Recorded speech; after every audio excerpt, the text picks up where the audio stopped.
ਸਤਿ ਸ਼੍ਰੀ ਅਕਾਲ। ਲੋਕਰਾਣ ਪੰਜਾਬੀ ਤੇ ਸਵਾਗਤ। ਮੈਂ ਗੁਰਜਿੰਦਰ ਸਿੰਘ ਭੰਗੂ ਤੇ ਮੇਰੇ ਨਾਲ ਮੌਜੂਦ ਨੇ ਸਿਆਸੀ ਮਾਹਿਰ ਡਾਕਟਰ ਭੀਮਿੰਦਰ ਸਿੰਘ। ਡਾਕਟਰ ਸਾਹਿਬ, ਸਵਾਗਤ ਹੈ ਜੀ ਤੁਹਾਡਾ। ਬਹੁਤ ਬਹੁਤ ਸ਼ੁਕਰੀਆ, ਮਿਹਰਬਾਨੀ, ਧੰਨਵਾਦ ਭੰਗੂ ਸਾਹਿਬ ਜੀ। ਡਾਕਟਰ ਸਾਹਿਬ, ਅਲਾਇੰਸ ਤਾਂ ਉੱਪਰ ਹੋ ਗਿਆ ਤੇ ਕਾਂਗਰਸ ਵੀ ਨਾਲ ਹੈ, ਹੋਰ ਪਾਰਟੀਆਂ ਵੀ ਨਾਲ ਨੇ, ਅਰਵਿੰਦ ਕੇਜਰੀਵਾਲ ਸਾਹਿਬ ਵੀ ਨਾਲ ਹੈ, ਯਾਨੀ ਕਿ ਅਲਾਇੰਸ ਦਾ ਇੱਕ ਹਿੱਸਾ ਆਮ ਆਦਮੀ ਪਾਰਟੀ ਵੀ ਹੈ। ਪਰ ਪੰਜਾਬ ਦੇ ਵਿੱਚ ਕਾਂਗਰਸ ਕਹਿੰਦੀ ਕਿ ਸਾਡਾ ਅਲਾਇੰਸ ਨਹੀਂ ਹੈਗਾ ਆਮ ਆਦਮੀ ਪਾਰਟੀ ਦੇ ਨਾਲ। ਅਸੀਂ ਵਿਰੋਧੀ ਧਿਰ ਦੇ ਵਿੱਚ ਸੀ ਤੇ ਹੁਣ ਵੀ ਅਸੀਂ ਵਿਰੋਧੀ ਧਿਰ ਦੇ ਵਿੱਚ ਹੈਗੇ ਹਾਂ ਆਮ ਆਦਮੀ ਪਾਰਟੀ ਦੇ। ਇਕੱਲਿਆਂ ਇਲੈਕਸ਼ਨ ਲੜਾਂਗੇ। ਅੱਜ ਬਾਜਵਾ ਸਾਹਿਬ ਵੀ ਬੋਲੇ ਨੇ ਕਿ ਖੜਗੇ ਸਾਹਿਬ ਪੰਜਾਬ ਕਾਂਗਰਸ ਦਾ ਸਟੈਂਡ ਜਾਣਦੇ ਨੇ, ਸਾਡਾ ਸਟੈਂਡ ਜਾਣਦੇ ਨੇ, ਸਾਡਾ ਇਹਨਾਂ ਨਾਲ ਕੋਈ ਸਮਝੌਤਾ ਨਹੀਂ ਹੈਗਾ। ਅਸੀਂ ਤਾਂ ਪਹਿਲਾਂ ਵੀ ਗੱਲ ਕਹੀ ਸੀ ਕਿ ਤੁਸੀਂ ਇਹਨਾਂ ਨਾਲ ਨਾ ਆਓ। ਤੇ ਕੀ ਕਹਿਣਾ ਚਾਹੋਗੇ ਤੁਸੀਂ? ਆਮ ਆਦਮੀ ਪਾਰਟੀ ਕਿਸ ਤਰੀਕੇ ਦੇ ਨਾਲ ਦੇਖ ਰਹੀ ਹੈ ਇਸ ਅਲਾਇੰਸ ਨੂੰ? ਮਾਨ ਸਾਹਿਬ ਕੀ ਸੋਚਦੇ ਨੇ? ਕਿਉਂਕਿ ਉੱਪਰ ਤਾਂ ਇਕੱਠੇ ਹੋ ਗਏ। ਹੁਣ ਪੰਜਾਬ ਦੇ ਵਿੱਚ ਕੀ ਪੈਟਰਨ ਰਹੂਗਾ? ਇਕੱਠੇ ਇਲੈਕਸ਼ਨ ਲੜਨਗੇ। ਹਾਲਾਂਕਿ ਬਿਕਰਮ ਮਜੀਠੀਆ ਨੇ ਤਾਂ 2 ਦਿਨ ਪਹਿਲਾਂ ਚਿੱਠੀ ਵੀ ਲਿਖੀ ਸੀ ਸੰਧਵਾ ਸਾਹਿਬ ਨੂੰ ਕਿ ਬਾਜਵਾ ਸਾਹਿਬ ਦੀ ਜਿਹੜੀ LOP ਹੈਗੀ ਹੈ ਇਸ ਨੂੰ ਖਤਮ ਕਰੋ, ਕਿਉਂਕਿ ਇਹਨਾਂ ਦਾ ਤਾਂ ਅਲਾਇੰਸ ਹੋ ਗਿਆ। ਤੇ ਦੂਜੇ ਪਾਸੇ ਡਾਕਟਰ ਸਾਹਿਬ, ਲੋਕ ਇਹ ਵੀ ਸਵਾਲ ਕਰ ਰਹੇ ਨੇ ਕਿ ਜਿਸ ਧਿਰ ਦਾ, ਕਾਂਗਰਸ ਧਿਰ ਦਾ ਅਰਵਿੰਦ ਕੇਜਰੀਵਾਲ ਨੇ 12-13 ਅੰਨਾ ਹਜ਼ਾਰੇ ਦੇ ਅੰਦੋਲਨ ਦੇ ਦੌਰਾਨ ਇੱਕ ਸਭ ਤੋਂ ਵੱਡਾ ਡਟ ਕੇ ਵਿਰੋਧ ਕੀਤਾ ਸੀ ਕਿ ਨੈਰੇਟਿਵ ਸੀ ਕਿ ਭ੍ਰਿਸ਼ਟਾਚਾਰ ਜੇਕਰ ਦੇਸ਼ ਦੇ ਵਿੱਚ ਹੋਇਆ ਤਾਂ ਕਾਂਗਰਸ ਸਰਕਾਰ ਦੇ ਵਿੱਚ ਹੋਇਆ। ਅੱਜ ਉਹਨਾਂ ਦੇ ਨਾਲ ਆਖਰ ਕਿਉਂ ਖੜਨਾ ਪੈ ਗਿਆ? ਸਾਰੀਆਂ ਗੱਲਾਂ ਲਵਾਂਗੇ ਆਪਾਂ, ਦੋਸਤਾਂ ਨੂੰ ਵੀ ਦੱਸ ਦਿੰਦੇ ਹਾਂ। ਪਰ ਸਭ ਤੋਂ ਪਹਿਲਾਂ ਡਾਕਟਰ ਸਾਹਿਬ ਇਹ ਕਿ ਬਾਜਵਾ ਸਾਹਿਬ ਕਹਿੰਦੇ ਸਾਡਾ ਸਮਝੌਤਾ ਹੈ ਨਹੀਂ। ਕੀ ਮੰਨੀਏ? ਸਮਝੌਤਾ ਹੈਗਾ ਆਮ ਆਦਮੀ ਪਾਰਟੀ ਦੇ ਨਾਲ? ਪੰਜਾਬ ਦੇ ਵਿੱਚ ਪੜਦਾ ਪਾਇਆ ਜਾ ਰਿਹਾ ਇਸ ਗੱਲ ਦੇ ਉੱਤੇ, ਆਪਣਾ ਸਟੈਂਡ ਬਚਾਇਆ ਜਾ ਰਿਹਾ। ਆਮ ਆਦਮੀ ਪਾਰਟੀ ਇਹਦੇ ਵਿੱਚ ਕਿੱਥੇ ਖੜੀ ਹੈ? ਪੰਜਾਬ ਦੇ ਵਿੱਚ ਰੋਲ ਘਚੋਲਾ ਕਿਉਂ? ਉੱਪਰ ਤੋਂ ਗੱਲ ਕਲੀਅਰ ਹੋ ਗਈ। ਬਿਲਕੁਲ। ਦੇਖੋ, ਜਿੱਥੋਂ ਤੱਕ ਪ੍ਰਤਾਪ ਸਿੰਘ ਬਾਜਵਾ ਦੇ ਬਿਆਨ ਦੀ ਗੱਲ ਹੈ, ਔਰ ਜਿਵੇਂ ਤੁਸੀਂ ਕਿਹਾ ਕਿ ਪਹਿਲਾਂ ਵੀ ਬਾਜਵਾ ਸਾਹਿਬ ਜਾਂ ਹੁਣ ਜਿਹੜੇ ਲੇਟੈਸਟ ਉਹਨਾਂ ਦਾ ਬਿਆਨ ਆਏ ਨੇ, ਉਹ ਵੀ ਇਹੀ ਦਰਸਾਉਂਦਾ ਹੈ ਕਿ ਉਹ ਰਾਜਨੀਤੀ ਦੇ ਵਿੱਚ ਹਜੇ ਬਚਕਾਨਾ ਗੱਲਾਂ ਕਰ ਰਹੇ ਨੇ। ਬਚਕਾਨਾ ਗੱਲਾਂ ਮੈਂ ਇਸ ਲਈ ਕਹਿ ਰਿਹਾ ਕਿਉਂਕਿ ਫੈਸਲੇ ਕਿਹਨੇ ਕਰਨੇ ਹੁੰਦੇ ਨੇ? ਜਿਹੜੇ ਵੱਡੇ ਫੈਸਲੇ ਨੇ ਉਹ ਹਾਈ ਕਮਾਂਡ ਕਰਦੀ ਹੈ। ਹਾਈ ਕਮਾਂਡ ਇਹਨਾਂ ਦੀ ਦਿੱਲੀ ਬੈਠੀ ਹੈ। ਰਾਹੁਲ ਜੀ ਕਰਨਗੇ, ਖੜਗੇ ਸਾਹਿਬ ਕਰਨਗੇ, ਜਾਂ ਹੋਰ ਇਹ ਬੜੀ ਸੋਚ ਸਮਝ ਤੋਂ ਬਾਅਦ ਜਿਹੜੀਆਂ 26 ਪਾਰਟੀਆਂ ਇਕੱਠੀਆਂ ਕੀਤੀਆਂ ਗਈਆਂ। ਇਹ ਆਈ ਨਹੀਂ ਹੋ ਗਿਆ ਕਿ ਇੱਕਦਮ ਕੋਈ 26 ਪਾਰਟੀਆਂ ਬੁਲਾਈਆਂ ਤੇ ਇਕੱਠੀਆਂ ਕਰ ਲਈਆਂ ਤੇ ਉਹਦੇ ਵਿੱਚੋਂ ਇੰਡੀਆ ਨਾਂ ਦੀ ਇੱਕ ਸੰਸਥਾ ਜਿਹੜੀ ਨਵੀਂ ਉਹ ਨਿਕਲ ਕੇ ਸਾਹਮਣੇ ਆਈ। ਸੋ ਇਹ ਐਵੇਂ ਨਹੀਂ ਹੋਇਆ। ਇਹਦੇ ਲਈ ਬਕਾਇਦਾ ਤੌਰ ਤੇ ਬਹੁਤ ਮਿਹਨਤ ਕਰਨੀ ਪਈ ਹੈ। ਅਲੱਗ-ਅਲੱਗ ਪਾਰਟੀਆਂ ਨੂੰ ਇਕੱਠੇ ਕਰਨਾ ਪਿਆ, ਇੱਕ ਪਾਰਟੀ ਦੇ ਨਾਲ ਗੱਲਬਾਤ ਕਰਨੀ ਪਈ ਹੈ ਔਰ ਉਹਨਾਂ ਦੇ ਨਾਲ ਸਮਝੌਤੇ ਦੇ ਲਈ ਉਹ ਸਾਰੀ ਜਿਹੜੀ ਇੱਕ ਵਿਚਾਰਾਂ ਦੀ ਆਦਾਨ ਪ੍ਰਦਾਨ ਹੁੰਦਾ ਹੈ। ਖਾਸ ਤੌਰ ਤੇ ਭੰਗੂ ਸਾਹਿਬ, ਸਾਨੂੰ ਇਹ ਦੇਖਣਾ ਹੁੰਦਾ ਹੈ ਕਿ ਕਾਮਨ ਮਿਨੀਮਮ ਪ੍ਰੋਗਰਾਮ ਕੀ ਹੋਏਗਾ।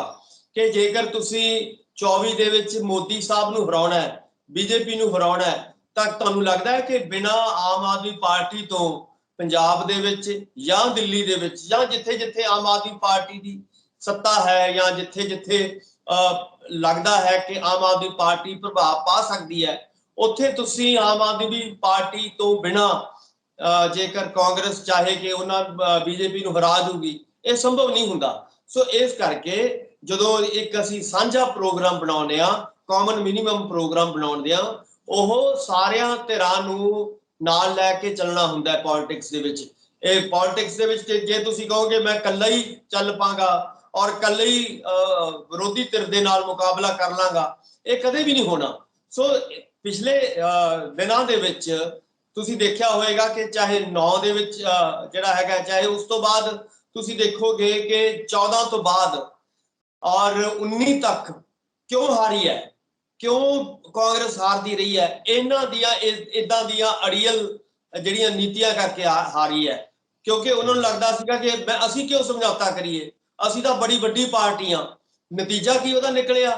ਚਾਹੇ ਤੁਸੀਂ 14 ਦੇ ਰਿਜ਼ਲਟ ਚੱਕ ਕੇ ਦੇਖ ਲਓ, ਤੁਸੀਂ ਦੇਖੋਗੇ ਕਿ 44 ਸੀਟਾਂ ਤੇ ਆ ਗਈ। ਉਸ ਤੋਂ ਬਾਅਦ ਫਿਰ ਕੋਈ ਬਹੁਤੀਆਂ 19 ਦੇ ਵਿੱਚ ਬਹੁਤੀਆਂ ਵੱਡੀਆਂ ਜਿਹੜੀਆਂ ਸੀਗੀਆਂ ਕਾਮਯਾਬੀਆਂ ਲੋਕ ਸਭਾ ਦੇ ਵਿੱਚ ਕਾਂਗਰਸ ਨਹੀਂ ਕਰ ਪਾਈ। ਸੋ ਮੈਂ ਇਹ ਕਹਿਣਾ ਚਾਹੁੰਦਾ ਕਿ ਜੇਕਰ ਪਿਛਲਾ ਇਤਿਹਾਸ ਦੇਖਦੇ ਹਾਂ ਕਾਂਗਰਸ ਦਾ, ਤਾਂ ਉੱਥੋਂ ਇਹੀ ਲੱਗਦਾ ਹੈ ਕਿ ਆਪਣੀਆਂ ਨਲਾਇਕੀਆਂ ਕਾਰਨ ਸਮਝੌਤੇ ਨਾ ਕਰਨ ਕਰਕੇ ਦੂਜੀਆਂ ਪਾਰਟੀਆਂ ਦੇ ਨਾਲ, ਦੂਜੀਆਂ ਪਾਰਟੀਆਂ ਨੂੰ ਨਾਲ ਨਾ ਲੈ ਕੇ ਚੱਲਣ ਕਰਕੇ ਇਹ ਪਾਰਟੀ ਜਿਹੜੀ ਹੈਗੀ ਆਪ ਵੀ ਹਾਰੀ ਹੈ ਔਰ ਦੂਜੀਆਂ ਪਾਰਟੀਆਂ ਵੀ ਹਾਰਦੀਆਂ ਰਹੀਆਂ ਨੇ, ਕਿਉਂਕਿ ਵੋਟ ਫਟ ਜਾਏਗੀ। ਬੀਜੇਪੀ ਤਾਂ ਇਹੀ ਚਾਹੁੰਦੀ ਹੈ ਇਸ ਵੇਲੇ। ਬੀਜੇਪੀ ਕੀ ਚਾਹੁੰਦੀ ਹੈ? ਬੀਜੇਪੀ ਇਹ ਚਾਹੁੰਦੀ ਹੈ ਕਿ ਇਹ ਪਾਰਟੀਆਂ ਇਕੱਠੀਆਂ ਨਾ ਹੋਣ, ਔਰ ਜੇਕਰ ਇਕੱਠੀਆਂ ਹੋਣਗੀਆਂ ਵੋਟਾਂ ਇੱਕ ਜਗ੍ਹਾ ਪੈ ਜਾਣਗੀਆਂ ਔਰ ਉਹਦਾ ਜਿਹੜਾ ਹੈਗਾ ਫਾਇਦਾ ਕਾਂਗਰਸ ਨੂੰ ਹੋ ਜਾਏਗਾ ਜਾਂ ਵਿਰੋਧੀ ਪਾਰਟੀਆਂ ਨੂੰ ਹੋ ਜਾਏਗਾ। ਸੋ ਇਸ ਕਰਕੇ ਬਾਜਵਾ ਸਾਹਿਬ ਨੂੰ ਇਹ ਚਾਹੀਦਾ ਹੈ ਕਿ ਜਿਹੜਾ ਇਸ ਵੇਲੇ ਨੈਸ਼ਨਲ ਦ੍ਰਿਸ਼ ਹੈ ਪੋਲਿਟਿਕਸ ਦਾ ਇਸ ਵੇਲੇ, ਤਾਂ ਉਸ ਦ੍ਰਿਸ਼ ਨੂੰ ਸਮਝਣ, ਉਹਦੀ ਪੋਲਿਟਿਕਸ ਨੂੰ ਸਮਝਣ, ਔਰ ਜੋ ਇਹਨਾਂ ਦੀ ਜਿਹੜੀ ਹਾਈ ਕਮਾਂਡ ਹੈ ਉਹਨੇ ਜੋ ਫੈਸਲਾ ਕੀਤਾ ਹੈ ਉਹਦੇ ਤੇ ਕੰਮ ਉਹਨਾਂ ਨੂੰ ਫੁੱਲ ਚੜਾਉਣੇ ਚਾਹੀਦੇ ਨੇ ਔਰ ਉਹਦੇ ਉੱਤੇ ਕੰਮ ਕਰਨਾ ਚਾਹੀਦਾ ਹੈ। ਹਾਂ, ਜਿਹੜੀਆਂ ਸਟੇਟਾਂ ਦੀ ਗੱਲ ਹੈ, ਜਿੱਥੋਂ ਤੱਕ ਸਟੇਟ ਦੀ ਗੱਲ ਹੈ, ਸਟੇਟ ਦੇ ਵਿੱਚ ਤੁਹਾਡੇ ਵੱਖਰੇ ਮੁੱਦੇ ਨੇ, ਤੁਸੀਂ ਆਪਣੇ ਮੁੱਦਿਆਂ ਤੇ ਲੜੋ। ਤੁਸੀਂ ਜੇਕਰ ਸਟੇਟ ਦੇ ਵਿੱਚ ਲੜਨਾ ਹੈ ਤਾਂ ਤੁਹਾਡੇ ਕੋਲ ਕਿੰਨੇ ਮੁੱਦੇ ਨੇ, ਤੁਸੀਂ ਉਹਨਾਂ ਮੁੱਦਿਆਂ ਤੇ ਗੱਲ ਕਰੋ। ਇਹ ਨਹੀਂ ਹੈ ਕਿ ਤੁਸੀਂ ਸਮਝੌਤਾ ਤੋੜ ਦਿਓ, ਤੁਸੀਂ ਆਪਣੀ ਹਾਈ ਕਮਾਂਡ ਦੇ ਉੱਤੇ ਪ੍ਰੈਸ਼ਰ ਬਣਾਓ ਕਿ ਆਹ ਸਮਝੌਤਾ ਤੋੜੋ ਜੀ, ਅਸੀਂ ਨਹੀਂ ਨਾਲ ਖੜਦੇ। ਇਹਦੇ ਨਾਲ ਕੀ ਹੋਏਗਾ? ਇਹਦੇ ਨਾਲ ਹਾਈ ਕਮਾਂਡ ਨੂੰ ਹੋ ਸਕਦਾ ਹੈ ਕਿ ਪ੍ਰਤਾਪ ਸਿੰਘ ਬਾਜਵਾ ਦੇ ਉੱਤੇ ਕੋਈ ਜਿਹੜਾ ਅਨੁਸ਼ਾਸਨੀ ਕਾਰਵਾਈ ਹੁੰਦੀ ਹੈ ਉਹ ਕਰਨੀ ਪੈ ਸਕਦੀ ਹੈ, ਔਰ ਜੇ ਉਹ ਅਨੁਸ਼ਾਸਨ ਨੂੰ ਤੋੜਨਗੇ, ਡਿਸਪਲਿਨ ਨੂੰ ਤੋੜਨਗੇ, ਤਾਂ ਲਾਜ਼ਮੀ ਤੌਰ ਤੇ ਹਾਈ ਕਮਾਂਡ ਜਿਹੜੀ ਹੈਗੀ ਹੈ ਇਹਨਾਂ ਦਾ ਨੁਕਸਾਨ ਕਰ ਸਕਦੀ ਹੈ। ਸੋ ਉਹਦੇ ਤੋਂ ਬਚਣ ਦੇ ਲਈ ਪ੍ਰਤਾਪ ਸਿੰਘ ਬਾਜਵਾ ਨੂੰ ਚਾਹੀਦਾ ਹੈ ਕਿ ਜੋ ਹਾਈ ਕਮਾਂਡ ਫੈਸਲਾ ਕਰ ਰਹੀ ਹੈ ਤਾਂ ਉਹ ਫੈਸਲੇ ਨੂੰ ਮੰਨਣ ਔਰ ਇੱਥੇ ਆਪਣੀ ਜਿਹੜੀ ਹੈਗੀ ਹੈ ਪੰਜਾਬ ਦੇ ਵਿੱਚ ਆਪਣੀ ਵੱਖਰੀ ਪੋਲਿਟਿਕਸ ਕਰਨ। ਔਰ ਇਹ ਜਿਹੜਾ ਇਦਾਂ ਦੇ ਬਿਆਨ ਦੇ ਰਹੇ ਨੇ ਇਹ ਬਹੁਤ ਹੀ ਸਿਆਸੀ ਤੌਰ ਤੇ ਇੱਕ ਬਚਕਾਨਾ ਬਿਆਨ ਨੇ। ਇਹਨਾਂ ਬਿਆਨਾਂ ਨਾਲ ਕੋਈ ਫਰਕ ਨਹੀਂ ਪੈਂਦਾ ਕਿ ਇਹਨਾਂ ਬਿਆਨਾਂ ਦੇ ਨਾਲ ਹਾਈ ਕਮਾਂਡ ਇਹ ਸਮਝੌਤਾ ਰੱਦ ਕਰ ਦੇਗੀ ਜਾਂ ਇਹ ਸਮਝੌਤਾ ਟੁੱਟ ਜੂਗਾ। ਇਦਾਂ ਦੀ ਕੋਈ ਸੰਭਾਵਨਾਵਾਂ ਮੈਨੂੰ ਭੰਗੂ ਸਾਹਿਬ ਨਹੀਂ ਲੱਗਦੀਆਂ। ਜੀ ਡਾਕਟਰ ਸਾਹਿਬ, ਅਕਸਰ ਹੀ ਹੁੰਦਾ ਕਿ ਜਦੋਂ ਪੋਲੀਟੀਕਲ ਪਾਰਟੀਆਂ ਦੇ ਅਲਾਈਅੰਸ ਹੋ ਜਾਂਦੇ ਨੇ ਤਾਂ ਦੇਖੋ ਇੱਕ ਨੈਰੇਟਿਵ ਹੈ, ਇੱਕ ਗੱਲ ਹੈ ਕਿ ਕੋਈ ਸਰਕਾਰ ਹੈ, ਭਾਵੇਂ ਸੈਂਟਰ ਦੇ ਵਿੱਚ ਬੈਠੀ ਹੋਈ ਬੀਜੇਪੀ ਸਰਕਾਰ ਹੈ, ਜਿਹੜੀਆਂ ਏਜੰਸੀਆਂ ਦਾ ਯੂਜ਼ ਕਰਦੀ ਹੈ, ਸਮੇਂ-ਸਮੇਂ ਦੇ ਉੱਪਰ ਬੀਜੇਪੀ ਸਰਕਾਰ ਦੇ ਉੱਪਰ ਵਿਰੋਧੀ ਧਿਰ ਇਹ ਗੱਲਾਂ ਉਠਾਉਂਦੀ ਰਹੀ ਹੈ ਕਿ CBI, IB ਜਾਂ ED ਦਾ ਦੁਰਉਪਯੋਗ ਕਰਦੀ ਹੈ ਕੇਂਦਰ ਦੀ ਸਰਕਾਰ। ਤੇ ਆਹੀ ਗੱਲ ਸਟੇਟਾਂ ਨੂੰ ਲੈ ਕੇ ਹੈ। ਜਦੋਂ ਸਟੇਟ ਦੇ ਵਿੱਚ ਜਿਹੜੀ ਵਿਰੋਧੀ ਧਿਰ ਹੁੰਦੀ ਹੈ ਉਹ ਕਹਿੰਦੀ ਹੈ ਕਿ ਸਟੇਟ ਸਰਕਾਰ, ਜਿਵੇਂ ਹੁਣ ਆਮ ਆਦਮੀ ਪਾਰਟੀ ਦੀ ਸਰਕਾਰ ਹੈ ਪੰਜਾਬ ਦੇ ਵਿੱਚ, ਕਿ ਵਿਜੀਲੈਂਸ ਦਾ ਉਪਯੋਗ ਕਰ ਰਹੇ ਨੇ। ਵਿਰੋਧੀ ਧਿਰਾਂ ਇਹ ਗੱਲ ਕਹਿੰਦੀਆਂ ਨੇ ਤੇ ਹੁਣ ਲੋਕ ਸਵਾਲ ਕਰ ਰਹੇ ਨੇ ਕਿ ਜੇਕਰ ਅਲਾਈਅੰਸ ਹੋ ਗਿਆ ਕਿ ਹੁਣ ਵਿਜੀਲੈਂਸ ਦੀ ਕਾਰਵਾਈ ਖਤਮ ਹੋ ਜਾਊਗੀ ਕਾਂਗਰਸੀ ਲੀਡਰਾਂ ਦੇ ਖਿਲਾਫ। ਦੇਖੋ, ਮੈਂ ਫੇਰ ਕਹਾਂਗਾ ਕਿ ਜਿਹੜੀ ਸਟੇਟ ਦੀ ਤੁਹਾਡੀ ਪੋਲਿਟਿਕਸ ਹੈ ਇਹ ਵੱਖਰੀ ਹੈ।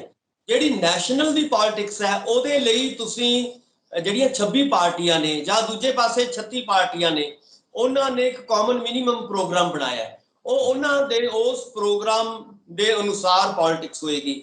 ਜਿਹੜੀਆਂ ਸਟੇਟ ਦੀ ਪੋਲਿਟਿਕਸ ਹੈ, ਸਟੇਟ ਦੀ ਪੋਲਿਟਿਕਸ ਉਵੇਂ ਚੱਲਣੀ ਚਾਹੀਦੀ ਹੈ।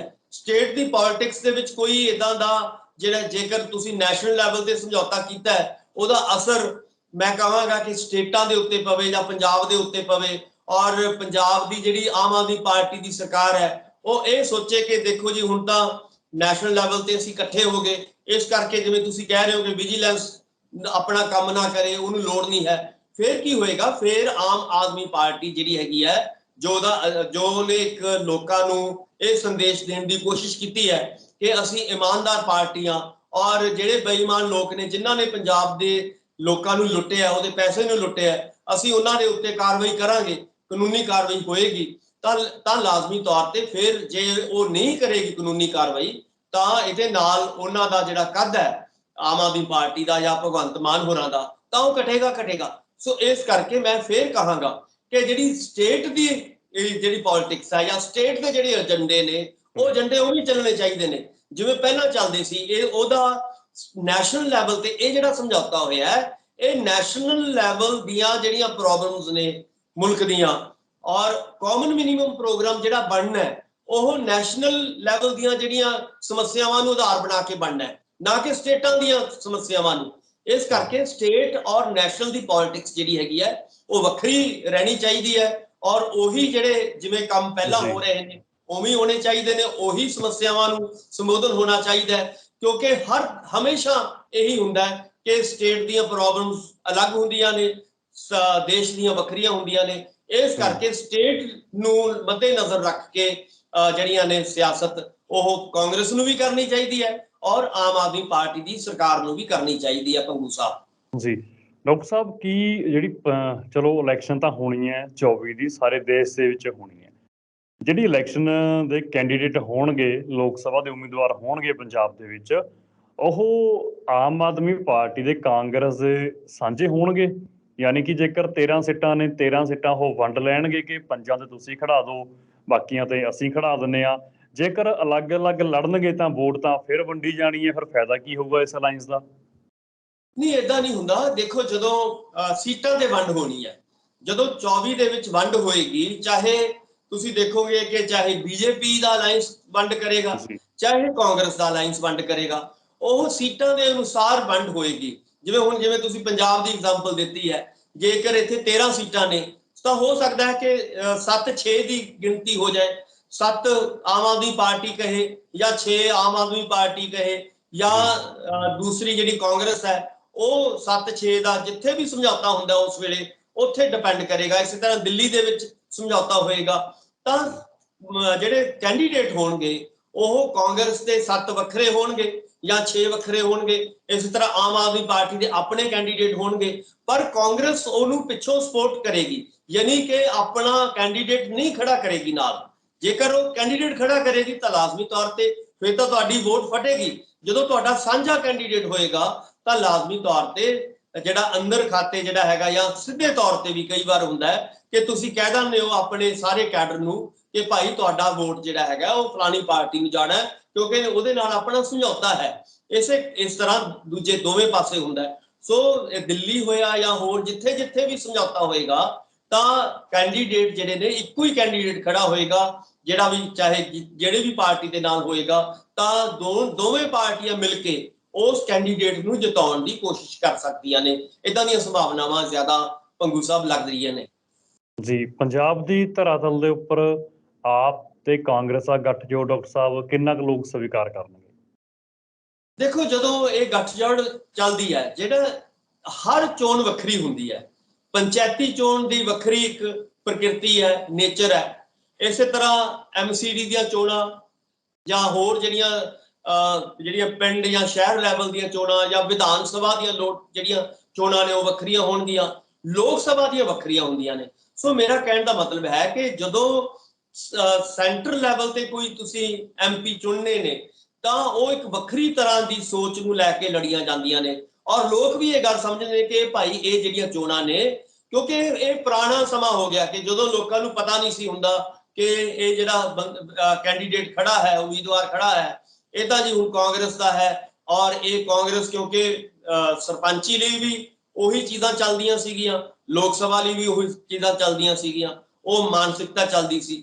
ਪਰ ਹੁਣ ਲੋਕ ਇਹ ਗੱਲ ਸਮਝਣ ਲੱਗ ਗਏ ਕਿ ਵਿਧਾਨ ਸਭਾ ਔਰ ਲੋਕ ਸਭਾ ਦੀਆਂ ਚੋਣਾਂ ਜਿਹੜੀਆਂ ਨੇ ਉਹ ਵੱਖਰੀਆਂ ਵੱਖਰੀਆਂ ਹੁੰਦੀਆਂ ਨੇ। ਉੱਥੇ ਤੁਸੀਂ ਮੋਦੀ ਨਾਲ ਲੜ ਰਹੇ ਹੋ, ਤੁਹਾਡਾ ਸਭ ਤੋਂ ਵੱਡਾ ਦੁਸ਼ਮਣ ਜਿਹੜਾ ਹੈਗਾ ਮੋਦੀ ਹੈ ਜਾਂ ਬੀਜੇਪੀ ਸਰਕਾਰ ਹੈ। ਜੇਕਰ ਉਹਨੂੰ ਹਰਾਉਣਾ ਹੈ ਤਾਂ ਸਾਨੂੰ ਆਪਣੀ ਵੋਟ ਨੂੰ ਇਕੱਠਾ ਕਰਨਾ ਪਏਗਾ। ਜਿੰਨਾ ਸਾਡੀ ਵੋਟ ਵੰਡੀ ਜਾਏਗੀ ਓਨਾ ਹੀ ਬੀਜੇਪੀ ਨੂੰ ਫਾਇਦਾ ਹੋਏਗਾ।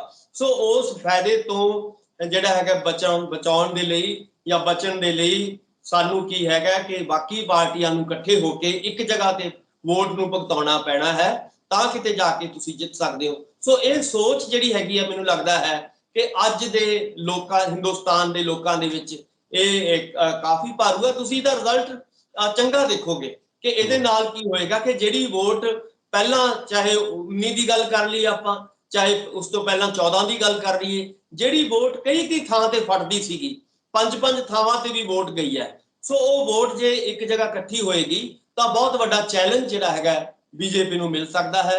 ਔਰ ਬਹੁਤ ਯਾਨੀ ਕਿ ਜਿਹੜੀ ਪਿਛਲੇ ਵਾਰੀ ਨਾਲੋਂ ਜਿਹੜੀਆਂ ਵੋਟਾਂ ਨੇ ਉਹਨਾਂ ਦੀ ਤਾਦਾਦ ਵੱਧ ਸਕਦੀ ਹੈ, ਉਹਨਾਂ ਦੀ ਪਰਸੈਂਟੇਜ ਵੱਧ ਸਕਦੀ ਹੈ ਇਸ ਵਾਰੀ, ਕਿਉਂਕਿ ਇਕੱਠੇ ਜੇਕਰ 36 ਜਾਂ 26 ਦਾ ਜਿਹੜਾ ਅੰਕੜਾ ਹੈ, ਜਾਂ ਹੋਰ ਆਉਣ ਵਾਲੇ ਸਮੇਂ ਦੇ ਵਿੱਚ ਕੁਝ ਪਾਰਟੀਆਂ ਹੋਰ ਵੀ ਨਾਲ ਰਲਦੀਆਂ ਨੇ, ਤਾਂ ਉਹਦੇ ਨਾਲ ਸਾਰੇ ਇਸ ਅਲਾਈਅੰਸ ਨੂੰ, ਜਿਹੜਾ ਇੰਡੀਆ ਨਾਂ ਦਾ ਅਲਾਈਅੰਸ ਬਣਿਆ, ਉਹਨੂੰ ਕਾਫੀ ਫਾਇਦਾ ਹੋਣ ਦੀਆਂ ਸੰਭਾਵਨਾਵਾਂ ਨਜ਼ਰ ਆ ਰਹੀਆਂ ਨੇ ਭੰਗੂ ਸਾਹਿਬ। ਜੀ ਬਿਲਕੁਲ। ਸੋ ਡਾਕਟਰ ਸਾਹਿਬ, ਸਾਰੀ ਜਾਣਕਾਰੀ ਸਾਂਝੀ ਕਰਨ ਦੇ ਲਈ ਬਹੁਤ ਬਹੁਤ ਸ਼ੁਕਰੀਆ ਤੁਹਾਡਾ, ਧੰਨਵਾਦ। ਬਹੁਤ ਬਹੁਤ ਮਿਹਰਬਾਨੀ, ਸ਼ੁਕਰੀਆ, ਧੰਨਵਾਦ ਜੀ। ਦੋਸਤੋ ਮੇਰੇ ਨਾਲ ਜੁੜੇ ਹੋਏ ਸੀ ਸਿਆਸੀ ਮਾਹਿਰ ਡਾਕਟਰ ਭੀਮਿੰਦਰ ਸਿੰਘ।